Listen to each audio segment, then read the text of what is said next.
सिद्धार्थ आपसे शुरू करूंगा। जो मेरा सवाल है, ये राहुल गांधी का व्यक्तिगत मिशन माना जाए इसको कांग्रेस पार्टी का मिशन माना जाए, या इसको देश का मिशन माना जाए, जैसा कांग्रेस पार्टी दिखाने की, पोर्ट्रे करने की कोशिश कर रही है। उनका कहना है देश पर बड़ा भारी खतरा है और इस वक्त हमारे लिए जरूरी है। साथ में इसमें जो नारे लग रहे हैं उसमें एक ये भी है, भारत जोड़ो का नारा है, भावी इतिहास हमारा है। हमको सन 77 का वो जयप्रकाश आंदोलन का नारा याद आता है, संपूर्ण क्रांति अब नारा है, भावी इतिहास हमारा है। तो ये करना क्या चाह रहे हैं और क्या लगता है आपको किस हद तक वो हासिल कर पाएंगे? अपने को अनम्यूट कर लीजिएगा। अरे तो ये जो भारत जोड़ो नाम दिया गया है, इसमें कोई दो राय नहीं है। और अलग अलग राज्यों में जो भी स्टेक होल्डर्स हैं, इनकी भी ये चिंता है कि फेडरलिज्म पर एक संकट वो महसूस कर रहे हैं। अलग अलग राज्यों में जो उन पार्टियों की सरकारें जो कि केंद्र की सरकार के हिस्से नहीं हैं, इन सब के एक समवेत संकट, एक मिला जुला संकट ये सब देख रहे हैं और या उसकी बात कर रहे हैं। और वो ये कह रहे हैं कि संघवाद के ढांचे पर प्रहार हो रहा है, लगातार वो खतरे में है और उसे खत्म करने की कोशिश की जा रही है। तो ये खास तौर पर अहिंदी भाषी राज्यों में इस तरह की भावना कुछ ज्यादा ही तेज हुई है इधर के कुछ सालों में या कुछ महीनों में। तो उनको ऐसा लगता है कि सारा राजनीतिक एजेंडा, सारा विमर्श जो कुछ भी है वो हिंदी भाषी राज्यों तक सिमटा हुआ है और सरकार भी एक उसी माइंडसेट से काम कर रही है। तो ये शायद चूंकि Congress party majority stakeholder है बहुत सारे राज्यों में जहां से पार्टी की यात्रा ये आ रही है, तो इसलिए उनको ऐसा लगता है। और भारत जोड़ो यात्रा का मुझे जहां तक याद है, उत्तर प्रदेश के जब चुनाव होने वाले थे उससे कुछ समय पहले की बात है, वो कोरोना की वजह से वो एक यात्रा इसी तर्ज पे कुछ ऐसी ही एक प्लान की गई थी उत्तर प्रदेश में भी। और वो यात्रा शायद प्रियंका गांधी की थी। वो गाजियाबाद से गाजीपुर तक की एक यात्रा, उसके कुछ सारे चीजें जो कांग्रेस पार्टी के लोगों से बातचीत में उस समय पता चला था, उसके बहुत सारे स्लोगन भी तैयार हुए थे, होर्डिंग भी, बहुत सारी चीजें उसकी डिजाइन हुई थी। लेकिन वो कोरोना के चलते उस यात्रा को फिर बाद में मुलतवी करना पड़ा।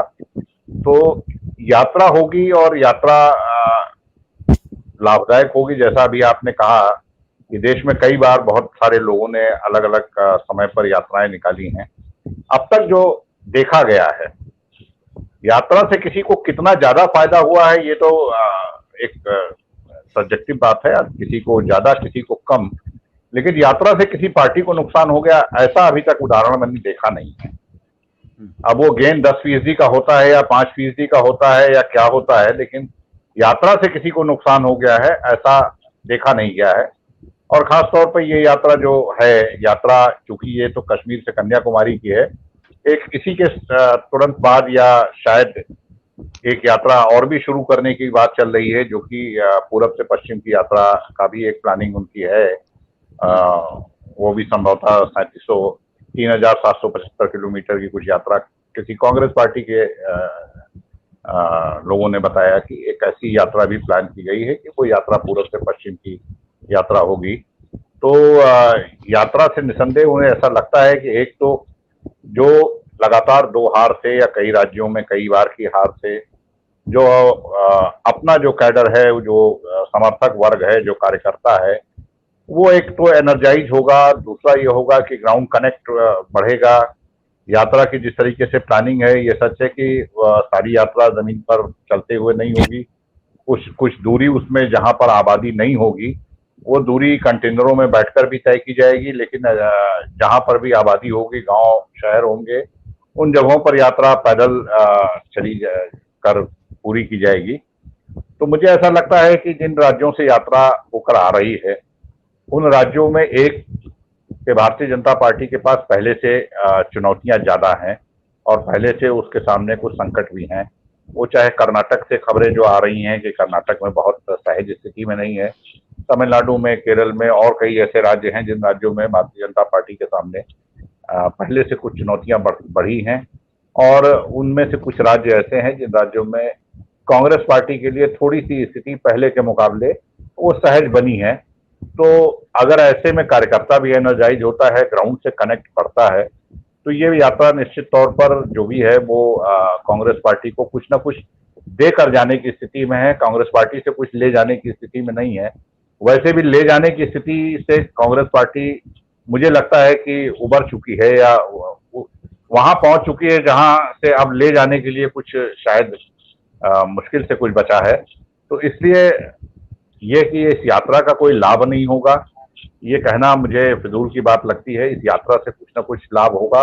लाभ कितना ज्यादा होगा ये तो अभी यात्रा आज से शुरू हुई है, आगे आने वाला समय बताएगा कि वो ग्राउंड कनेक्ट जिसकी बात कही जा रही है, वो बात जिसमें कार्यकर्ताओं को उत्साहित और प्रेरित करने की बात कही जा रही है, एनर्जाइज करने की बात कही जा रही, वो कितना होता है, इसकी मैसेजिंग किस तरीके से होती है, ये तमाम सारी चीजें कुछ जैसा कि मैं देख रहा हूँ सोशल मीडिया पे भी काफी तैयारी है कांग्रेस पार्टी की। बहुत सारी जब आप ट्विटर को स्क्रॉल करते हैं या फेसबुक पर जाते हैं तो आपको बहुत सी चीजें दिखाई पड़ रही हैं। तो ऐसा लगता है कि मीडिया को लेकर जो सवाल कांग्रेस पार्टी की रैली में अभी दिल्ली में उठाया गया था, उसके बरक्स एक उसके समानांतर एक तैयारी भी की गई है कि कैसे हम अल्टरनेट मीडिया का इस्तेमाल कर सकें और अल्टरनेट मीडिया के मार्फत अपनी बात अपने मैसेज को ज्यादा दूरी तक पहुंचा सकें, लोगों तक पहुंचा सकें।